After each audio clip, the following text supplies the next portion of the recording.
बिस्मिल्लाहिर्रहमानिर्रहीम बिस्मिल्लाहिर्रहमानिर्रहीम क़ाला अली मुर्तज़ा अलैहिस्सलातु वस्सलाम अद्दुआ मिफ्ताहुर रहमा मिस्बाहुज़ ज़ुल्मा। मेरे भाइयों, अजीज़ों, बरादरान, दुआ के सिलसिले में मैंने इसके पहले के दर्स में, इसके पहले के क्लिप में एक सिलसिला शुरू किया जिसकी दूसरी कड़ी है और कोशिश रहेगी इसी कड़ी पर अपनी गुफ्तगू को मुकम्मल कर दूं। हालांकि दुआ ऐसा टॉपिक है जिस पर एक अशरा और कम से कम 10 तकरीरें पेश करने की ज़रूरत है, मगर तमाम मतालिब का खुलासा चंद मिनटों में अपने मोहतरम मुखातबीन के हवाले कर रहा हूँ। मौलाए कायनात दुआ के सिलसिले में मैंने इसके पहले अर्ज़ किया, इसके पहले की रिकॉर्डिंग में, क्लिप में, दर्स में, कि कुरान कहता है कि दुआ हमारी इबादत है। सिर्फ दुआ तुम्हारी ज़रूरत नहीं है, हमारी इबादत भी है, अल्लाह की इबादत भी है। मौलाए कायनात फरमाते हैं अद्दुआ मिफ्ताहुल रहमा, दुआ रहमत की कुंजी है। रहमतें परवरदिगार आलम के कसर में वारिद होना है तो दुआओं की चाबी को, दुआओं की कुंजी को, मिफ्ताहुल रहमा को अपना वसीला बनाओ, सहारा बनाओ। रहमत रब्बानी चाहिए तो दुआ का सहारा लेना पड़ेगा। व मिस्बाहुज़ ज़ुल्मा, ज़ुल्मत और अंधेरों में चिराग का काम करती है ये दुआ। दुआ इंसान के लिए एक नूर की हैसियत रखती है। अभी मैं अर्ज़ करूँगा कि कैसा चिराग है, कैसा नूर है। मैं बहुत सी बातें हैं जिसको आपके सामने पेश करना चाहता हूँ, लेकिन कम वक्त में बहुत सी गुफ्तगू समेटना है, लिहाजा इकट्ठा किए गए, ज़ख़ीरा किए गए मतालिब का सिर्फ़ इख्तिबास और इख्तिसार और उसका इंतखाब हवाले करना चाह रहा हूँ। दुआ के सिलसिले में मौला ने फरमाया क्या है, ये कुंजी है रहमत की और ये चिराग है जुल्मत के लिए। आपकी खिदमत में अर्ज़ करूँ कि दुआ किस तरीके से चिराग हो सकता है। इसको आप यूँ महसूस करें कि दुआ के कुछ आसार बताए जाते हैं, आसार तरबियती हैं। दुआ करने के कुछ असरात ज़ाहिर होते हैं इंसान के वजूद के अंदर, इंसान की अपनी ज़िंदगी में कुछ मुतबर्रिक आसार ज़ाहिर होते हैं। उसमें से पहली चीज़ जो है वो क्या है, उम्मीद। इंसान मायूस नहीं होता। जब उम्मीद रहती है इंसान की ज़िंदगी में तो ज़िंदगी हौसले के साथ आगे बढ़ने का सलीका इंसान को आता है। इंसान मायूस हो जाता है, नर्वस हो जाता है तो इंसान की ज़िंदगी की बशाशियत चली जाती है, रौनक चली जाती है, खुशहाली चली जाती है। आपने देखा होगा कुछ लोगों को, महसूस किया होगा मुआशरे में, कुछ लोग बुझे बुझे से रहते हैं, मुरझाए मुरझाए से रहते हैं। उतनी ज़्यादा मुसीबतों का सामना नहीं किया, उतने ज़्यादा इम्तिहानात के दौर से नहीं गुजरे, उतनी ज़्यादा तकलीफ़ों से नहीं गुजरे, फिर भी बुझे बुझे रहते हैं। क्यों बुझे रहते हैं? और उनका ज़िंदगी से एतबार उठ जाता है, उनका जीने का दिल नहीं चाहता है। वजह क्या है? उसकी वजह यह है कि ज़िंदगी से वो मायूस हो चुके हैं, ज़िंदगी में मायूस हैं, ज़िंदगी से मायूस हैं, मुस्तकबिल की उम्मीद नहीं है। लेकिन कुछ लोग ऐसे होते हैं जो इम्तिहानात के दौर से गुजरते हैं फिर भी मुस्कुराते रहते हैं, फिर भी आपसे मिलते हैं तो ऐसा लगता है कि जैसे परेशानियों से इनका कभी कोई साबिका नहीं पड़ा। उसकी वजह यह है कि उनकी ज़िंदगी में उम्मीद की रमक बाकी होती है, उम्मीद की चमक होती है, उम्मीद की किरणें होती हैं। तो दुआ वो चीज़ है जो इंसान को उम्मीद की से वाबस्ता करता है, इंसान की ज़िंदगी में उम्मीद की किरणें रोशन करता है, उम्मीद की रमक लाता है। अज़ीज़ान गिरामी, जब इंसान दुआ करता है ना, किसी के खुदा न खास्ता माँ बाप घर वाले हॉस्पिटल में एडमिट है, आईसीयू में है, डॉक्टर तकरीबन मायूसी के अंदाज में गुफ्तगू कर रहे हैं, ऐसे मौके पे भी इंसान उम्मीद लगाए होता है, उम्मीदें वाबस्ता किए होता है। किससे? उस ज़ात से कि जिससे दुआ करता है। इंसान को लगता है कि दुनिया की ताकतें जवाब दे जाएं, लेकिन वो कोई ऐसी ज़ात मौजूद है जिसे हम देख नहीं रहे हैं, मगर सारी ताकतों से मावरा उसकी ताकत है। वो अब भी है जो मेरे बाप को शिफा दे सकता है, मेरी माँ को शिफा दे सकता है, मेरी गई हुई नौकरी को वापस दिला सकता है, मेरी जाती हुई आबरू बचा सकता है।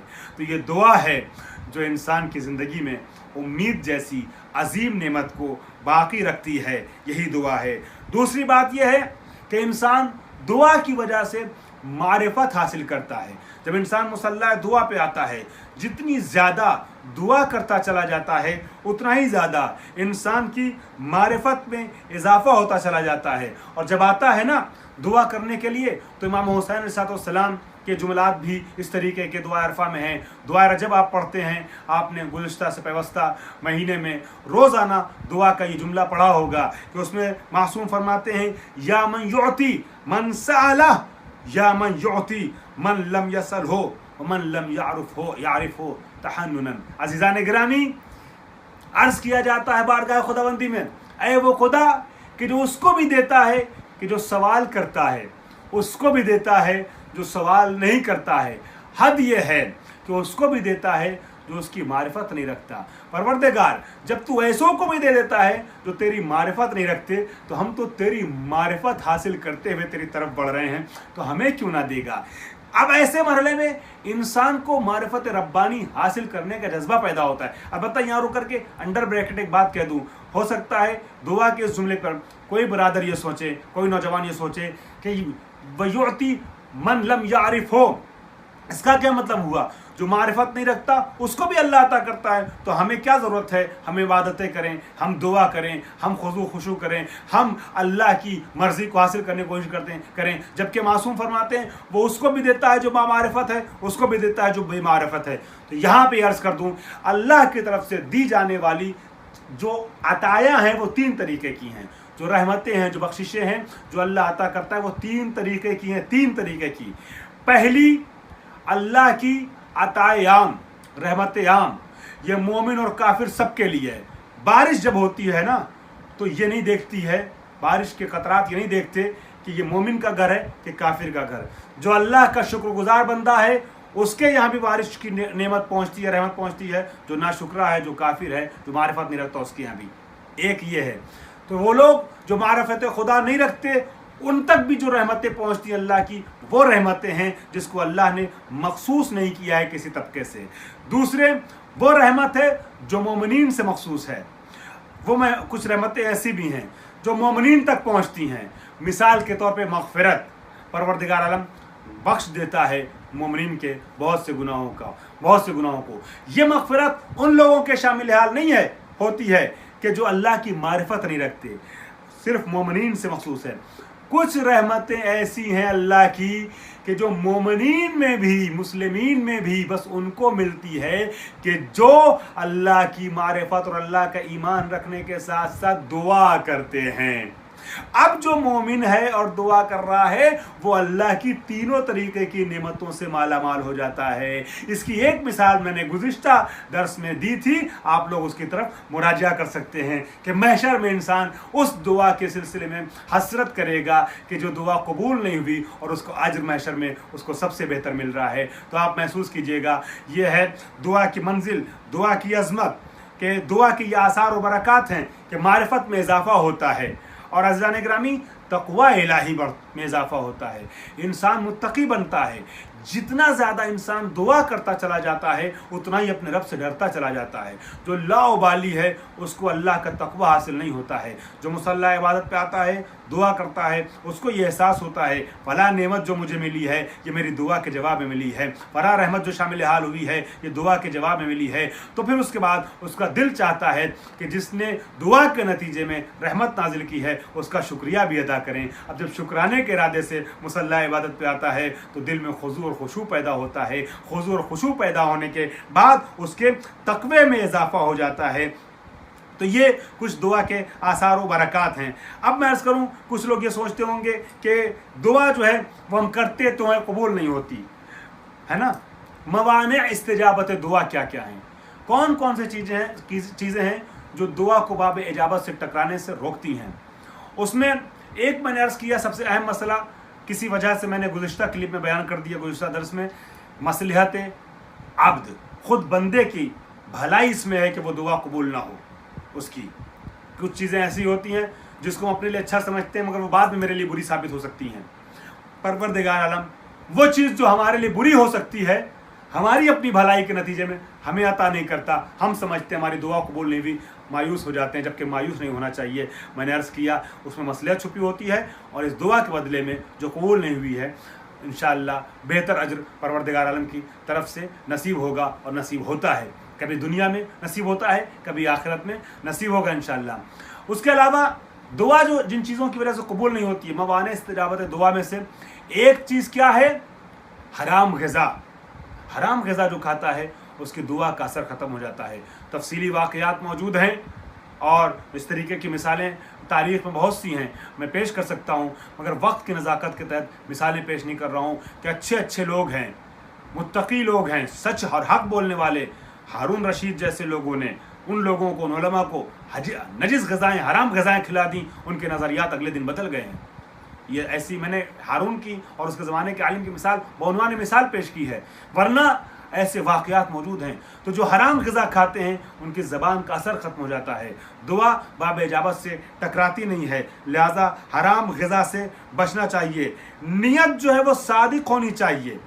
अगर नीयत सच्ची नहीं होती है, फॉर्मेलिटी के तौर पे इंसान आया है, मुसल्ला पे दुआ कर रहा है, तो दुआ कबूल होने के इम्कानात कम होते हैं।